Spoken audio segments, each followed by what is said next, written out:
अस्सलाम वालेकुम रहमतुल्लाहि व बरकातहू। जी हाँ दोस्तों, स्क्रीन पर आप देख सकते हैं, बताया जा रहा है कि आज इन 5 मुस्लिम ख़वातीन को हल्द्वानी फ़साद में मुलव्विस होने के इल्ज़ाम में गिरफ़्तार किया गया है।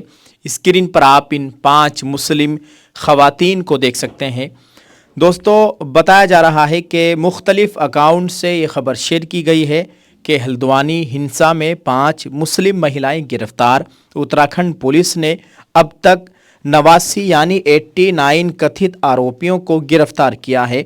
एसएसपी नारायण मीणा ने कहा है कि सीसीटीवी और वीडियो फुटेज के आधार पर कई टीम काम कर रही है। आगे भी अन्य महिलाओं की गिरफ्तारी हो सकती है। ये स्क्रीन पर आप देख सकते हैं। दोस्तों, 5 मुस्लिम ख़वातीन को नैनीताल पुलिस ने गिरफ्तार किया है। क्या अब मुस्लिम महिलाओं को जेल में सड़ाया जाएगा? शहनाज, सोनी, नाज़िम, शमशीर, सलमा, रेशमा इनके नाम बताए जा रहे हैं।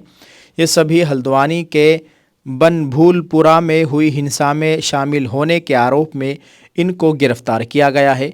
आप देख सकते हैं, ये वीडियो सोशल मीडिया पर खूब वायरल हो रही है और इसको देखकर बहुत अफसोस हुआ कि क्या औरतों को भी इस तरह से गिरफ्तार किया जाएगा? क्या अब मुस्लिम औरतों को भी जेल में सड़ना पड़ेगा? अल्लाह ताला हिफाजत फरमाए। दोस्तों, हम गुजारिश करते हैं आपसे कि आप अपने दुआओं में ख़ास तौर से हल्द्वानी के मुसलमानों को याद रखें।